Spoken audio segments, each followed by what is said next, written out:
क्रोध, ये बेहोश करके असुर बना देता है। क्रोध, वाणी का रंग बदल जाएगा। जहां क्रोध का प्रादुर्भाव हुआ तो रुक्ष वाणी, कठोर वाणी, तीखी वाणी, हृदय को बेदने वाली, समझ जाओ क्रोध आ गया। अशुद्ध भाषा प्रारंभ हो जाएगी, कठोर भाषा होने लगेगी, ऐसी तीक्ष्ण जो हृदय को बेद दे जाकर। और अगर ना संभल पाया तो बुद्धि फिर हिंसा पे उतर जाएगी, मार पीट, जान से मार देना। ये क्रोध बहुत ही घातक वस्तु, यह दुर्गति कराता है। सीते नरक का द्वार है। कामः क्रोधा तथा लोभा तस्मादेव त्रयम् त्यजेत, ये त्रिविधम नरकस्येदम द्वारम नाशन मात्मना। ये आत्मस्वरूप को घोर बंधन प्रदान करने वाले हैं। क्रोध, जब क्रोध आवे तो मौन का आश्रय पक्का लो। अगर वाणी खोल दी आपने तो मानो आग में आपने पेट्रोल डाल दिया, डीजल डाल। वो ऐसी भड़काऊ वस्तु वाणी है, फिर तो नहीं संभल पाओ। मौन, अब अंदर से आ रहा है कि बस इसको गाली दो ही, इसको कड़ुआ बोलो ही, बस अंदर राधा राधा राधा राधा राधा राधा, उसकी सुनो मत, शांत हो जाएगा। वहां से चल दो बिल्कुल। अगर कड़ुआ बोले तो इसका दुरुक्ति, क्रोध का बल क्या? दुरुक्ति माने गाली, कड़ुए वचन, कठोर वचन, हृदय को दुख पहुंचाने वाले परुख वचन मत बोलना। अगर भजन सिद्ध करना है, भजन बढ़ाना है, तो जब क्रोध आवे, कड़ुआ बोलने का मन हो, बिल्कुल दांत बांध लो, ऐसे नहीं खोलना, मानो वाणी है ही नहीं हमारे, नहीं बोलेंगे इस समय राधा राधा राधा राधा राधा राधा। ये क्रोध तुम्हारे भजन करने की प्रवृत्ति और भजन के प्रभाव दोनों को ढक देगा, दोनों को रोक देगा। काफी समय तक अगर चतुर खिलाड़ी परमार्थ के हो तो संभाल लोगे तुरंत, नहीं तो फिर वो काफी समय तक भजन का प्रभाव, एक हृदय बार बार वही चिंतन और वैर दृढ़ होने। और जब भजन की याद आएगी तो और द्वेष बढ़ेगा, इसने हमारा भजन रोक दिया, और गुस्सा आएगी, वो बिगाड़ देगा। क्रोध होश खो देता है। जिसके अंदर क्रोध आता है होश खत्म हो जाता है। 13वां, हिंसा, मारना, किसी भी जीव को मारना।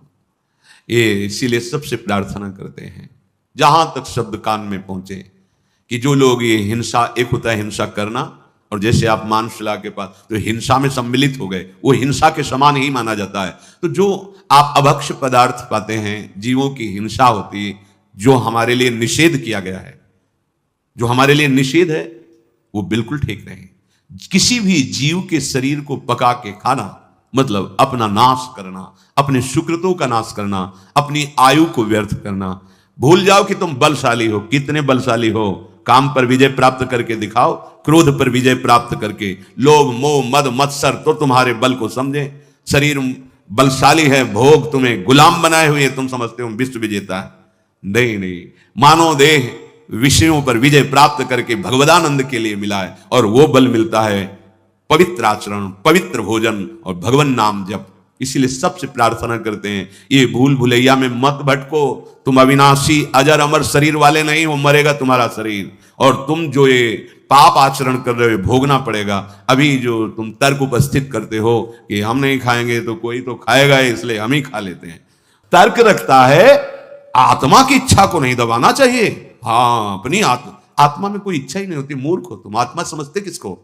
अरे आत्मा भगवान का स्वरूप है, इच्छाएं मन है, और इनकी इच्छाओं को नहीं दबाओगे तो परिणाम में जेल, अस्पताल, नर्क पक्का। लिख लो कागज में, मत दबाओ अपनी इच्छाओं को, फिर देखो इच्छाओं का तांडव तुम्हारी दुर्गति ऐसे करेगा कि फिर दबाना क्या है, फिर भूल जाओगे इच्छा करना, ऐसा दंड मिलता है। हिंसा ये महापाप है। कोई भी ग्रंथ, कोई भी पंथ आदेश नहीं करता किसी जीव को कष्ट देने का। आचार्यों की, महापुरुषों की वाणी का अर्थ गलत निकाल करके हम मनमानी आचरण करते हैं, किसी भी महापुरुष के। एक बार काशी से वृंदावन जब आ रहे थे तो जहां मैं बैठा ला तो वहां कुछ अन्य धर्मावलंबी बैठे थे, बड़े ही सभ्य, लाल कपड़े, हमारे जटाएं यहां तक, नई अवस्था, सब खड़े हुए और वो ऐसे बांधे हुए ऐसे थे। तो अनुमान लगाया कि अन्य धर्मावलंबी हैं। तो अब उसी में हमें बैठना था, पूरा बोगी उनसे भरी थे। उनमें था एक अपनी हिंदी भाषा बोलने वाला, तो वो लोग अपनी भाषा बोलते। तो उसने प्रश्न किया कि आप से कुछ बात करना चाहते हैं, जो ये बोलेंगे वो हम आपको बताएंगे, जो आप बोलोगे इनकी भाषा में हम बताएंगे। बोले, पूछ रहे हैं कि आप फकीर हो? कहा वैराग्य मार्ग के पथिक हैं। हाँ। आपको ग्रंथों का ज्ञान है? वह जितना गुरु ने सिखाया है उतना ज्ञान है। तो हमने कहा आपको अपने ग्रंथों का ज्ञान है? कहा तो हम कहा क्या आपका ग्रंथ आदेश करता है किसी भी जीव को दुख देना? कहा नहीं, उनके वचन थे। कहा हमारे ग्रंथों में तो सबसे बड़ा धर्म माना गया है किसी भी जीव को दुख ना देना, हिंसा ना करना। तो क्या आपका धर्म ऐसा आदेश करता है कि किसी की हिंसा करे, किसी को दुख दे? नहीं, ऐसा नहीं करता। वो बोले, उनकी जो वाणी का सूत्र था वो बोले, और वो हमें उसकी टीका करके हिंदी करके बताया कि ऐसा नहीं है। तो हमने तो कभी पढ़ा नहीं, पर उनके मुख इतना सभ्य बर्ताव, उन फकीरों का इतना सुंदर बर्ताव कि हृदय झुक गया। बहुत सुंदर देखने को मिला। साधुता किसे कहते हैं? जो आचार्य वाणियों पर चलता है, वास्तविक अर्थ समझता है, तो कोई भी महापुरुष किसी भी जीव को दुख देने का आदेश नहीं करते हैं। हाँ, जो उसका अर्थ ना समझ के अपनी मनमानी उसका अर्थ करे, वो बात अलग होती है। तो हिंसा ये महापाप है। कोई भी धर्म नहीं सिखाता कि तुम हिंसा करो। फिर 14 जो नंबर उसमें कह रहे हैं, जो पशुओं का, अन्य जीवों का निर्दयता पूर्वक मार करके आहार करना, ये निर्दयता, ये बहुत ही हानिकारक है, बहुत हानिकारक है। बिल्कुल समझ जाओ। अभी आपको छूट मिली है, खेती आपके नाम है, जो चाहो बोलो। फसल जब काटोगे तब समझ में आएगा। अभी बीज पड़ा है, आग लगा दो, फसल होनी ही नहीं पाएगी। आग लगा दो। ज्ञानाग्नि या प्रेमाग्नि, दो ही ऐसी हैं जो तुम्हारी कर्म रूपी शुभ अशुभ फसल को भस्म कर सकती है। किसी दूसरे में ताकत नहीं। या तो शुद्ध बोध और या महामहिम उज्जवल शुद्ध प्रेम, भगवत चरणारविंद। ये दो ही बातें तुम्हारे कर्म रूपी फसल को नष्ट कर सकती। नहीं, भोगना पड़ेगा निश्चित। 15वां, चिंता। ये सदैव हृदय को जलाती रहती है। भय, ऐसे बेमतलब का, कहीं ऐसा ना हो जाए, कहीं ऐसा ना हो, ऐसा हो जाता, अगर कहीं ऐसा हो। हमने देखा है कितनी चिंता, कितनी चिंता। भगवत चरणारविंद का जो आश्रय नहीं लिए, चिंता ही चिंता। कैसे आप देखो ना, अपने हृदयों में देखो, चिंता ही चिंता। और अगर निश्चिंतता आती है तो हरि चरणों का आश्रय, लाडली जी के चरणों का आश्रय। ये चिंता रूपी अग्नि सबको खोखला कर देती, जला देती है। बहुत बहुत चिंता। क्यों आ रही चिंता? क्योंकि भगवान से विमुख जो करना चाहिए वो किया नहीं, और जो नहीं करना चाहिए वो किया, इसीलिए चिंता आपको जला रही है। जिनका दुर्गति होना पक्का है, उनके हृदय के लक्षण बताए जा रहे। 15वां, चिंता। 16, शोक ग्रसित हो जाना, हर समय शोकित रहता है। जो जो बना करके सुख के विधान खड़ा करता है वही भ्रष्ट हो जाता है, नष्ट हो जाता है। क्योंकि पूर्व पाप इतने प्रबल हैं और शोक से ग्रसित रहता है। देखा गया, जैसे अन्न बेचा, कुछ आभूषण बेचे, विचार बनाया कि 2-4 भैंस पाल लेंगे, वो दूध होगा बढ़िया। वो गांव में वो बीमारी चलती है पशुओं की, वो एकदम लगी, एक गई, 2 गई, 3 गई, 4। अब शोक। अन्न भी बेच दिया था जो अधिक था, आभूषण भी बेच दिए थे, सोचा था 4 का दूध निकले, खूब पैसा आने लगे, बड़े बैठा है। कर्म, पीछे का कर्म, वो तुम्हें कभी सुखी नहीं रहने देगा। वर्तमान का कर्म तुम्हें निश्चिंत नहीं होने देगा, निशोक नहीं होने देगा। शरणागत में सुना था, निश्चिंत होना, निर्भय होना, निशोक होना। ये मोहग्रस्त होकर कर्तव्य अकर्तव्य का विवेक छीन लेता है शोक। अब कैसे जिए? अब तो जैसे भी। फिर उसके पास ऐसे माया अपने पार्षद भेजती है। दांव लग गया ना तो एक बार में तुम सुखी हो जाओगे। बस दांव नहीं लगा, दांव फेल हो गया, पहुंच गए कारागार में, आजीवन कारावास, दुख ही दुख, शोक ही शोक। इसीलिए बिना भजन किए इन दुर्गतियों से बचना बहुत कठिन है। इसलिए भजन जरूरी है, बहुत जरूरी है जीवन में, भगवान का आश्रय और भजन।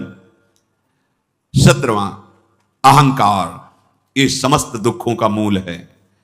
ये भगवत विमुख के हृदय में बिल्कुल बट वृक्ष की तरह फैलता रहे। जैसे बट वृक्ष की दाल, उसमें फिर जड़, फिर वो और आगे, फिर जड़, ऐसे बढ़ती रहती है। अहंकार की वृत्तियां इतनी बड़ी होती हैं। ये मूल है संस्कृति का, जन्म मरण चक्र का मूल है ये अहंकार। और ये केवल गुरुचरण आश्रित का ही क्षय होता है और अन्य नहीं, अन्य साधनाओं से नहीं होता।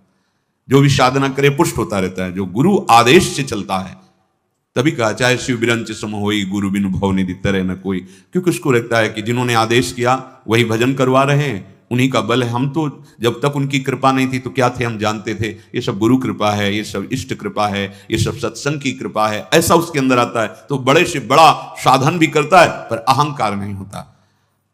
अहंकार समस्त बंधनों का मूल है। शरीर को लेकर के सारा व्यवहार इसी अहंकार से होता है।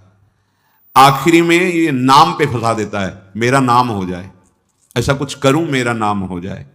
अगर कहीं कोई शुभ कर्म करने का अवसर मिला तो ईंट पत्थर में नाम लिखवा देना, पंखे की पंखुड़ी में नाम लिखवा देना, पूरा पता।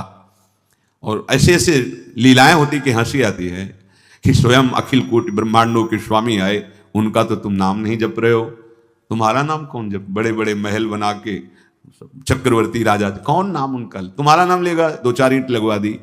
अरे उनका नाम जपो जो त्रिभुवन का मंगल करने की सामर्थ्य रखता है। एक नाम त्रैलोक कहीं तारे। ये शरीर का अहंकार, अहंकार की वृत्ति का परिचय कर्तृत्व भाव और भोक्तत्व भाव इसी अहंकार में होता है। मैंने ये किया, मैं करूंगा, मैं ऐसा कर सकता हूं, मैंने भोगा या मैं भोगूंगा या मैं भोग सकता हूं, ये वृत्ति अहंकार की होती है। ये समस्त बंधनों का मूल है। जन्म मृत्यु का चक्र यही चला रहा है। जब तक ये क्षीण नहीं होगा तब तक मुक्त नहीं होता जीव। 18वां, अपने में बड़प्पन देखना। ऐसा अभिमान बना रहता है कि मैं बहुत बड़ा हूं, मैं श्रेष्ठ हूं, मैं, ये अंदर से बना रहता है। ये शरीर का दुलार करना छोड़ो, इसकी गति पर ध्यान दो। क्या होगी इसकी गति? ये दुलार करना बिल्कुल उचित। भगवत सेवा में काम आ रहा है, भगवत भजन में आहार विहार उचित, निद्रा उचित, अपने कर्तव्य का, उचित कर्तव्य का पालन और भजन। इसकी सुख सुविधाओं में मत फंसो कि ये शरीर कोई सुखी, ये दुख का घर है, दुख की जड़ है। भजन कर लो, इस जड़ को काट दो। नहीं, इसको जितना राग करोगे वो अगली तैयारी कर रहा है तुम्हारे, फिर किसी ऐसे शरीर में जहां तुम दुलार ही नहीं कर पाओगे। अब मान लो ऐसे पशु हैं जंगलों, अब कांटा लग गया, अब कैसे निकाले? ऐसी जगह लगा है, उनके हाथ तो है नहीं कि निकाल सके। भीषण सर्दी है, बर्फ गिर रही है, जल है, धूप है, या कहीं पानी नहीं, हर कष्ट वो सहते हैं। अभी तो तुम सब कुछ, तो भजन कर लो।